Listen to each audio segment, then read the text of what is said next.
In this video, we're going to explore 4 key terms that we use to talk about obligation. What is obligation?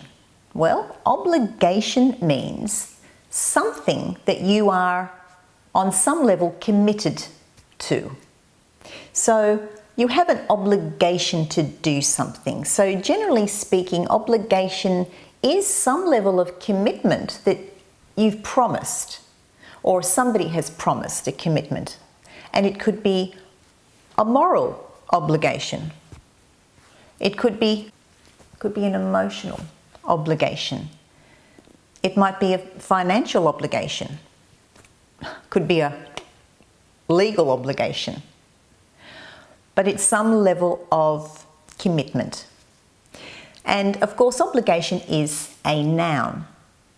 So what are the other forms? What else do we get from obligation? Well, there are 2 words that we use for verbs, and that is to obligate or to oblige. Obligate means something's necessary, and oblige, I want to oblige. Please let me oblige, for example. And we have 3 adjectival forms for obligation as well. This is very obligatory, which means binding. This contract is obligatory. Oh, isn't he obliging? What a nice man. And obligational. You don't have to go to the conference, it is obligational. And so there are the various uses that we get from obligation. So now, how do we express it? Well, we have 4 ways in which we can express obligation in English. Should, ought to, had better, and supposed to. Now, what do they have in common? Well, should is a modal verb, if you know what modal verbs are. Should is a modal, and the other 3 expressions act as semi-modals. Means that technically they're not modal verbs, but they behave in the same way. And that is ought to, had better, and supposed to. So let's look at an example of those 4 expressions that we use for one sentence, because you can interchange. You can swap one for the other. And let's have a look at this sentence. You should start work at 9 a.m. You ought to start work at 9 a.m. You had better start work at 9 a.m. Oh, you're supposed to start work at 9 a.m. Now, let's have a look at it in the negative. You shouldn't start work at 9 a.m. You actually need to start at 8:30. You ought not to start work at 9 a.m. You had better not start work at 9 a.m. You are not supposed to start work until 9 a.m. So it's interesting in the negative, because when we talk about ought to, had better, and supposed to, we can see that the word not needs to go technically in a specific spot. So ought not to. We can't say not ought to or ought to not. That doesn't make sense. So we split ought to and we put not in the middle, in the negative. And when we talk about had better, it needs to come after. You had better not talk to her like that. You had better not be late. And when we talk about supposed to, well, it is, you can actually have it at the beginning or after supposed to, but usually a native would use it beforehand. You are not supposed to start work until 9 a.m. Oh, you're not supposed to do that.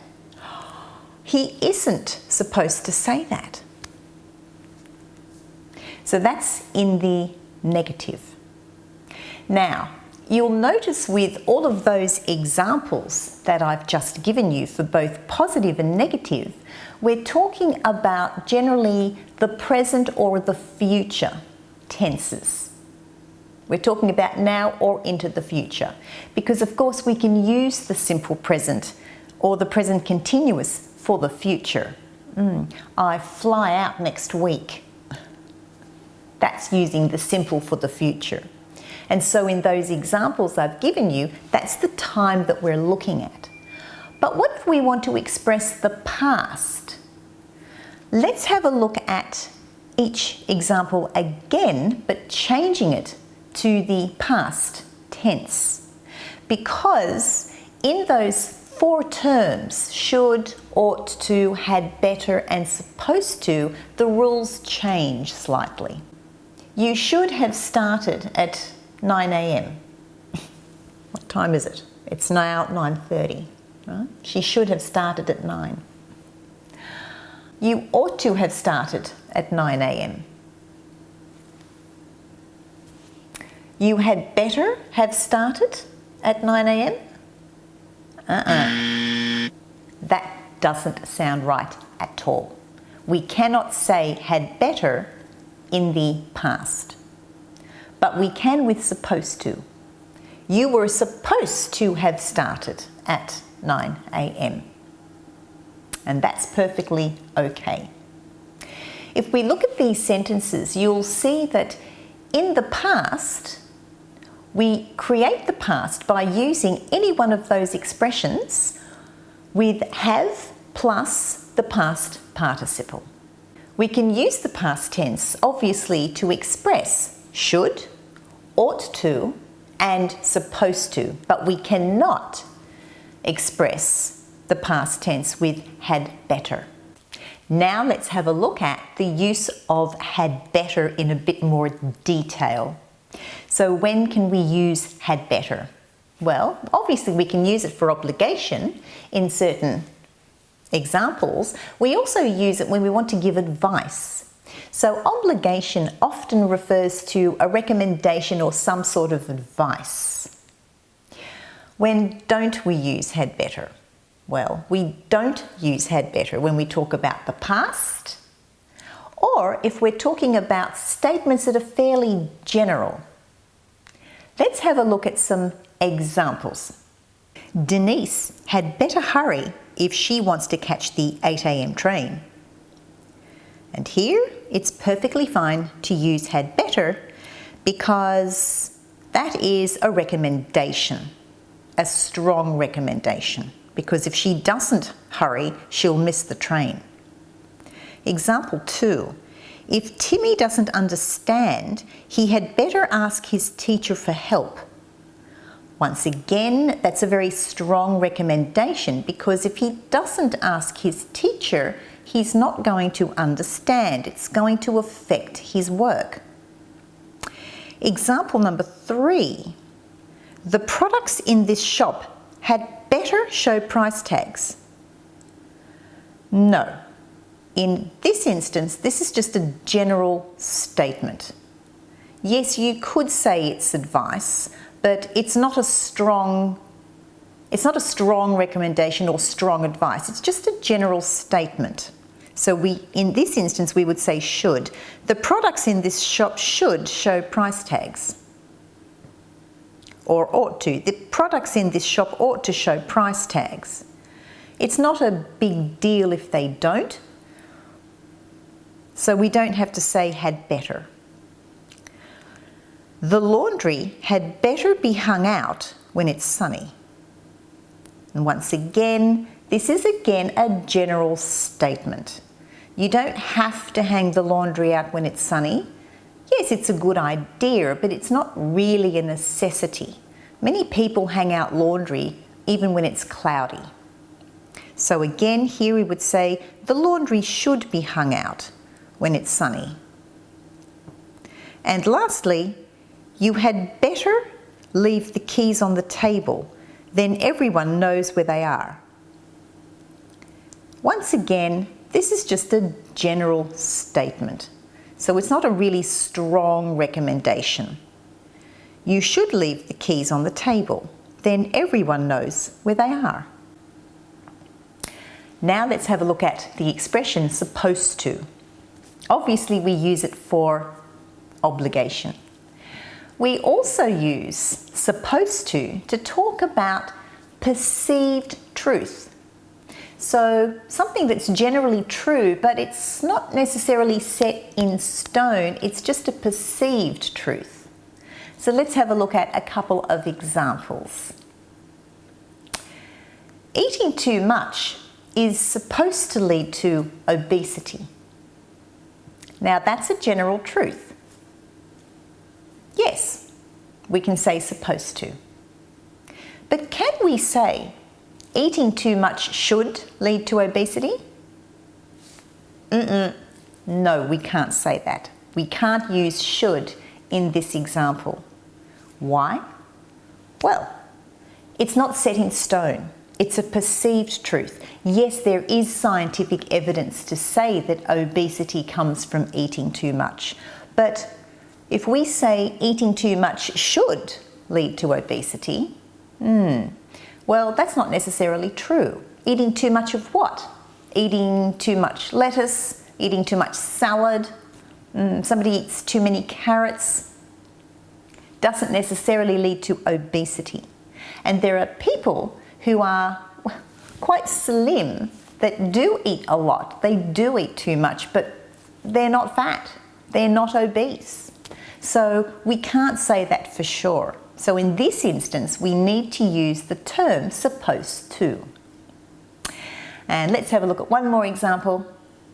Vitamin D deficiency is supposed to be linked to a lack of sun. Yes, this is correct. We can say that. Once again, it is a perceived truth.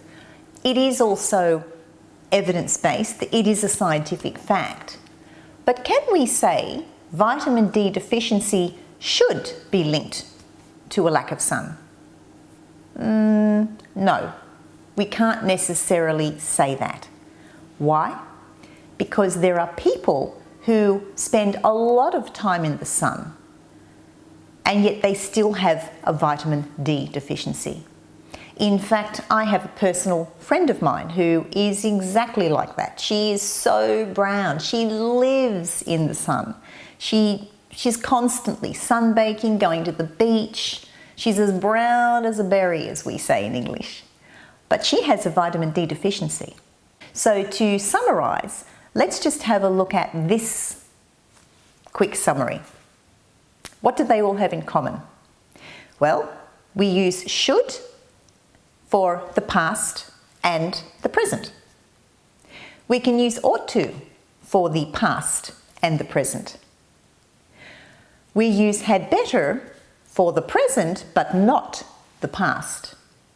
And supposed to also can be used for the past and the present. So now that we've done all of this, let's do a quick quiz. Let's have a look at some sentences and you decide whether they're correct or they're not correct. And if they're not, how would you change them? Let's go. Number 1. Sue had better call her mother.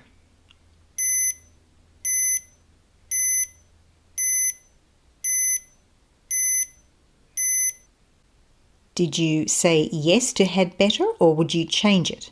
Well, I would change it. So you can't say Sue had better call her mother. Sue should call her mother.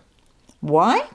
Because this is not a strong recommendation. This is just a general statement. Number 2.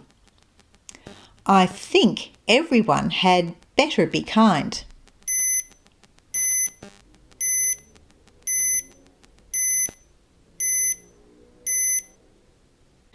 And once again, if you said, yes, let's change this sentence, you would be correct. We can't say, I think everyone had better be kind. I think everyone should be kind. So again, it's just a general statement. This is not a strong recommendation. And it's impossible to achieve as well. Number 3, Matilda had better turn off the oven if she doesn't want the cake to burn.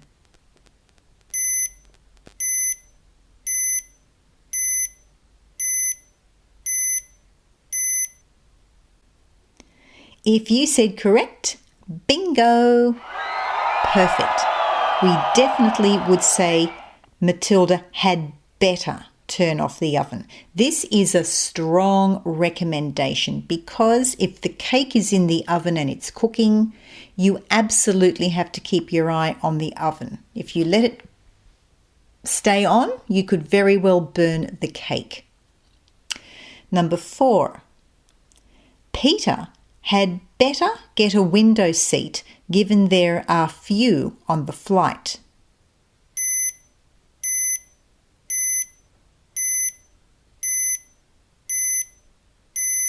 Okay, this is another one where we should say should.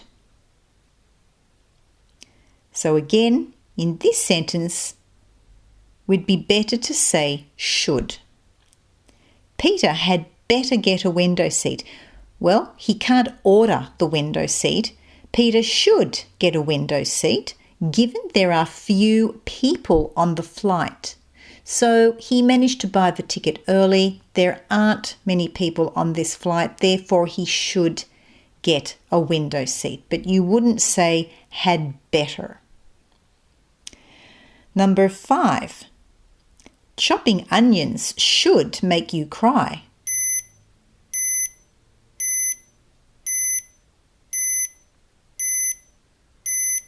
And for this one, no, we wouldn't say should. This is one where we would use supposed to. Chopping onions is supposed to make you cry.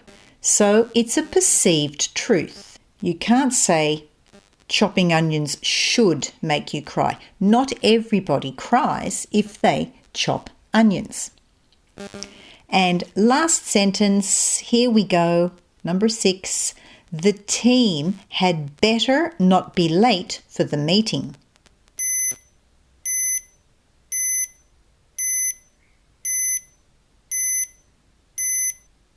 And if you think that had better is fine, then you are correct.